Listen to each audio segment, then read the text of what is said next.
Jakarta. Bon. Asuransi Jiwa Kresna. Diputus pailit oleh Mahkamah Agung dengan nomor perkara 647 KPDT. Sus Pailit 2021. Diputus kabul tanggal 8 Juni tahun 2021. Permohonan kasasi ini diajukan oleh Nelly dan kawan-kawan di bulan April tahun 2021. Kasasi ini adalah imbas dari ketidakpuasan para nasabah Kresna Life atas putusan Pengadilan Niaga Jakarta Pusat yang mengabulkan permohonan PKPU. Advokat Alvin Lim, SH, MSc, CFP, CLA Founder, dan Ketua Pengurus LQ Indonesia Law Firm sebelumnya mengatakan bahwa keputusan PKPU oleh Majelis Hakim Pengadilan Niaga yang mengabulkan PKPU Lukman Wibowo adalah tindakan melawan hukum yang dilakukan oleh Majelis Hakim karena jelas dalam Undang-Undang Nomor 40 Tahun 2014 jelas tertera bahwa hanya OJK yang bisa mengajukan permohonan PKPU. Dengan dikabulkannya kasasi, jelas Majelis Hakim MA tidak sependapat dengan Majelis Hakim Pengadilan Niaga Jakpus, sesuai dengan pendapat Advokat Alvin Lim, SH, MSc, CFP, CLA. Lalu apa akibat hukum dari pailit ini? Advokat Alvin Lim, SH, MSc, CFP, CLA menjelaskan bahwa akibat pailit berimpak sangat besar bagi asuransi jiwa Kresna, nasabah Kresna dan bagi negara. Asuransi jiwa Kresna tentunya akan mengajukan PK, peninjauan kembali karena jika tidak maka kurator akan mengambil alih perusahaan dan seluruh aset Kresna dan menaruh dalam sita umum dan kurator akan memiliki akses untuk melihat borok Kresna dan memperkuat dugaan penipuan, penggelapan dan pencucian uang yang dilaporkan secara pidana oleh para korban Kresna. Jika ada kepada nasabah Kresna yang mengambil jalur PKPU, dapat dipastikan akan zong.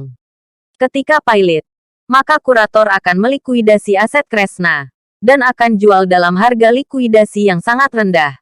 Dan setelah dipotong biaya kurator, pajak negara terhutang dan kreditur preference lainnya, maka nasabah Kresna paling hanya dapat sekitar 1-3% saja. Contoh jelas pailit adalah Cipaganti. Korban hanya dapat sekitar 1% dari modal setor, ucap Alvin. Jalur terbaik adalah pidana lanjut. Alvin ketika pidana jalan dan terbukti bahwa aset yang disita kepolisian, seperti contoh kasus Indosuria, di mana Mabes menyita 29 miliar dana cash, rekening bank dan properti di Singapura dan Australia, maka korban bisa memintakan ke pengadilan untuk membagi aset yang disita itu ke para korban melalui kejaksaan. Jumlah yang didapat akan jauh lebih besar daripada jalur PKPU, jelas Alvin. Inilah dari awal. Kami dari LQ selalu bilang bahwa dugaan PKPU sering dijadikan alat modus oleh perusahaan investasi bodong untuk menunda pembayaran, untuk alasan menghindari jeratan pidana pihak kepolisian. Sehingga dugaan oknum polisi gunakan alasan PKPU untuk alasan menunda proses penyidikan dan pemberkasan seperti yang terjadi dalam kasus Indosuria. PKPU layaknya digunakan ketika debitur masih ada itikat baik. Namun jika debitur tidak ada itikat baik, seperti layaknya kasus Indosuria, maka pidanalah jalur terbaik, ujar Advokat Alvin Lim, SH, MSc, CFP, CLA. Kita buktikan saja selama ini pendapat hukum LQ selalu benar karena kami ikuti aturan hukum sesuai undang-undang yang berlaku. Seluruh klien LQ Indonesia Law Firm tidak ikut PKPU dan menolak PKPU dalam kasus investasi bodong seperti Indosuria. LQ full pilih jalur pidana. Kami yakin dapat yang terbaik dan dalam pailit, korban hanya dapat remah-remah dan tulang belulang saja, sambung Alvin Lim.